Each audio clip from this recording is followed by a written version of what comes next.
kita harus melihat bahwa manusia itu berada dalam kerugian yang sebenarnya karena dia berhutang atas kewujudan Allah SWT.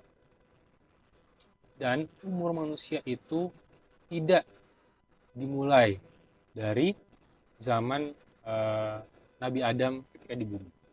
Sebenarnya sudah muncul dan sudah mulai ketika zaman Alastu. Kita sudah mengikat perjanjian pada Allah SWT. Dan dari perjanjian itulah kita akhirnya beriman pada Allah Subhanahu wa taala dan kita beramal soleh dan kita saling menasihati dengan kebenaran dan saling menasihati tentang kesabaran. Sehingga kita bisa menjadi manusia yang sebenarnya yang diharapkan oleh Allah Subhanahu wa taala untuk menjalani kehidupan yang kita diberikan olehnya dan kita kembali kepadanya. Nah, di sini kita bisa katakan bahwa kita merangkum pemahaman kita soal surat Al-Asr ini seperti innalillahi wa inna ilaihi raji'un. Sesungguhnya kami berasal dari Allah. Umur pertama kita terikat oleh Allah di situ dalam misak itu, dan kita akan kembali kepadanya. Yaumuddin. Nah, di sini kita melihat bahwa waktu itu masanya manusia itu dari mulai titik alam alastu sampai yaumuddin. Dan dari kelima waktu yang ada itu kita sebenarnya sedang tinggal di umur yang kedua yang hidup di dunia ini. Jadi ketika kita mengafirmasi atas kebenaran bahwa kita sudah mengambil perjanjian itu kepada Allah Subhanahu wa taala dan kita sudah mengafirmasi kebenaran bahwa akan terjadinya hari pembalasan Yaumuddin dan semua manusia itu akan dimintai pertanggungjawaban atas kesaksiannya saat di umur pertama itu, maka kita akhirnya akan mengatur waktu kita ketika di umur kedua ini yang kita bisa ubah, kita bisa amalkan sekarang dengan bijak. Sesungguhnya manusia yang cerdas adalah orang yang mengingat kematian. Dan dia yang paling banyak persiapkan amal untuk menghadapinya, menghadapi kematian, kehidupan setelah kematian itu. Itu Yaumuddin dan surga. Jadi kepintaran, kecerdasan manusia itu bukan soal kemampuan seorang dalam menghitung secara matematis. Itu bukanlah kecerdasan bukanlah suatu kemampuan ketika dia mampu bersilat lidah, mampu untuk menyampaikan dan memukau perhatian orang banyak. Kecerdasan bukanlah kemampuan diri untuk menyelesaikan degree satu universitas. Kecerdasan bukanlah ketika dia mampu untuk menyelesaikan persoalan yang sulit dalam ujiannya. Kecerdasan bukanlah kemampuan seseorang dalam menyelesaikan masalah yang terjadi dalam kehidupannya. Semua itu tidak dinegasikan dalam arti bahwa itu bukanlah kecerdasan, tapi yang hakikat adalah bahwa dia mampu mengenali hakikat dirinya dan bahwa umur itu terbatas. Dan bahwa kehidupan kita selama di bumi ini sebenarnya akan berpengaruh terhadap nasib kita nanti di akhirat. Maka itu orang cerdas adalah orang yang paling banyak mengingat kematian karena nanti kita akan menghadapi realitas Yaumuddin itu. Kita akan menanti alam barzakh itu. Kita akan menanti alam penantian. Nanti di Yaumuddin itu. Dan akhirnya kita adalah orang yang paling banyak mempersiapkan amal soleh kita untuk menemani kita ketika di alam barzakh, ketika kita akan diminta pertanggungjawabannya dan itu akan menjadi sebuah timbangan amal yang insya Allah amal yang kita kerjakan itu akan membuat kita menerima amal dengan tangan kanan dan bukan dengan tangan kiri. Dan akhirnya dengan keimanan itu pula manusia bisa diberikan konteks kehidupan ini mau ngapain. Ini bukan ngasal aja. Sungguh kami tidak menciptakan kamu dengan sia-sia.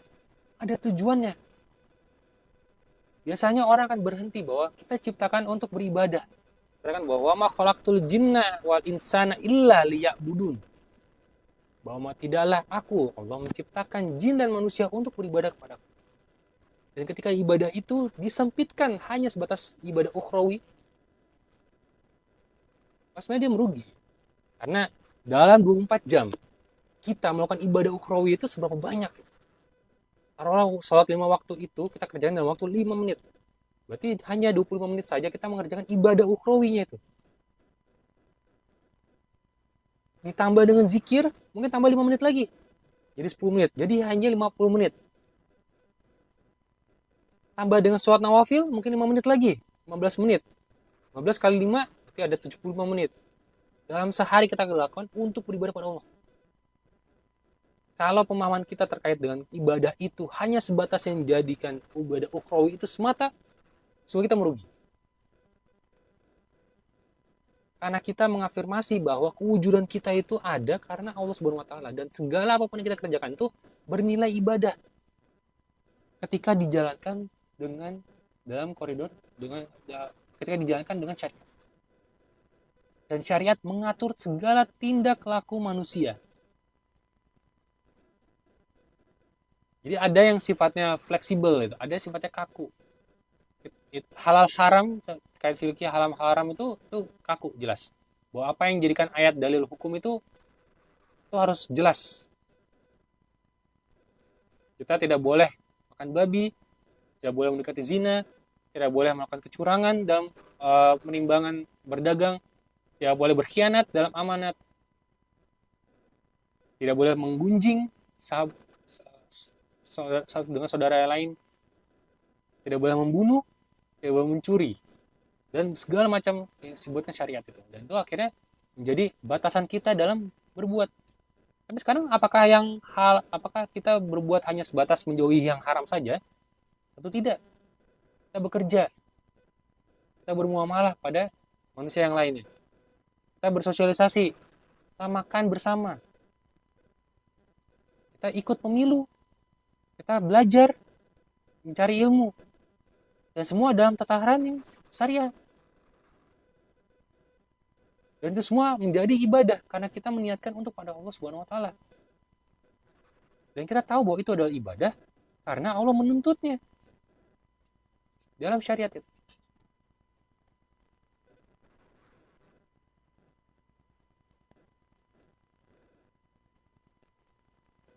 Maka kita ini menjadi sebuah konteks bahwa manusia itu hidupnya adalah perdagangan. Yang didagangkan adalah dirinya dan dia memperdagangkan dengan dirinya. Jadi beda mungkin dengan konsep usaha jual beli yang kita biasa kerjakan selama hidup. Kita menjual HP, contoh. Barangnya HP, untungannya adalah uang. Kita memberikan nilai tambah dari kita membeli dari satu pemasok yang kita menjualnya kepada end usernya. Dan kita mendapatkan nilai selisih lebihnya dari usaha kita menjualnya. Tapi dalam bertransaksi kepada Allah, dalam berniaga kepada Allah, kita adalah hutangnya dan kita ada cara mengembalikannya. Jadi kita mengembalikan diri kita dengan diri kita sendiri.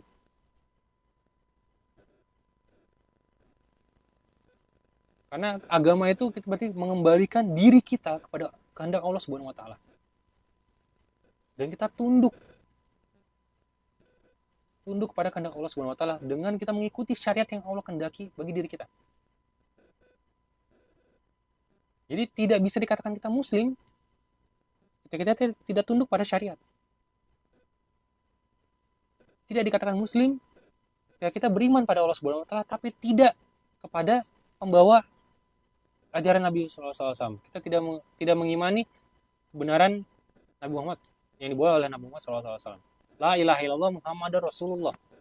Maka itu ahli kitab sebelum keberadaan Nabi Muhammad SAW itu wajib mengikuti kebenaran yang dibawa oleh Nabi Muhammad SAW. Andai pun ada Nabi Musa yang hidup di tengah kaum kita, itu wajib mengikuti syariat Nabi Muhammad SAW. Dan nanti di akhirat, dan nanti ketika terjadi kekacauan di akhir zaman, Nabi Isa akan turun dan hidup kembali, bukan membawa risalahnya Nabi Isa, tapi akan menjadi umat Nabi Muhammad SAW. Dan dia akan membunuh Dajjal. Karena mengafirmasi kebenaran Nabi Muhammad SAW itu adalah keniscayaan setelah mengakui kebenaran Allah Subhanahu wa taala.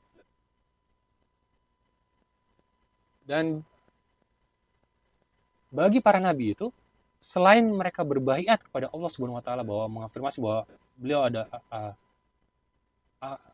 beliau adalah utusan Allah, para nabi juga berbaiat akan adanya berbaiat atas kebenaran Nabi Muhammad SAW.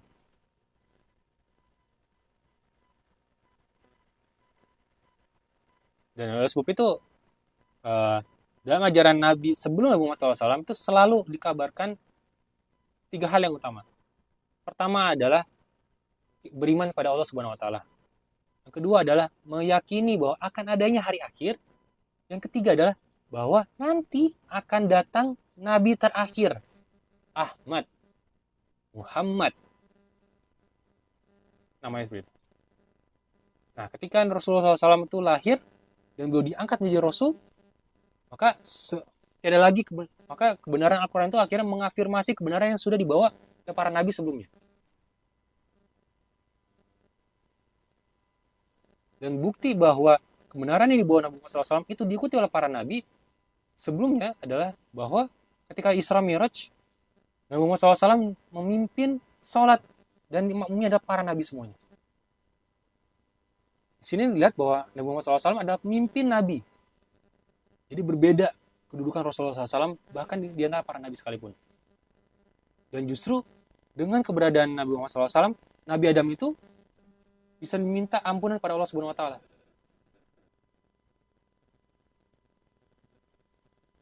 Karena Nabi Adam ketika berbuat kesalahan dan beliau meminta kepada Allah untuk mengampuninya dengan kemuliaan nama Muhammad. Dan Allah bertanya, dari mana kamu tahu nama itu? Aku melihat nama Muhammad itu ada di sanding. Allah mengatakan, ya. Sungguhnya aku tidaklah menciptakan dunia ini kecuali karena Muhammad SAW.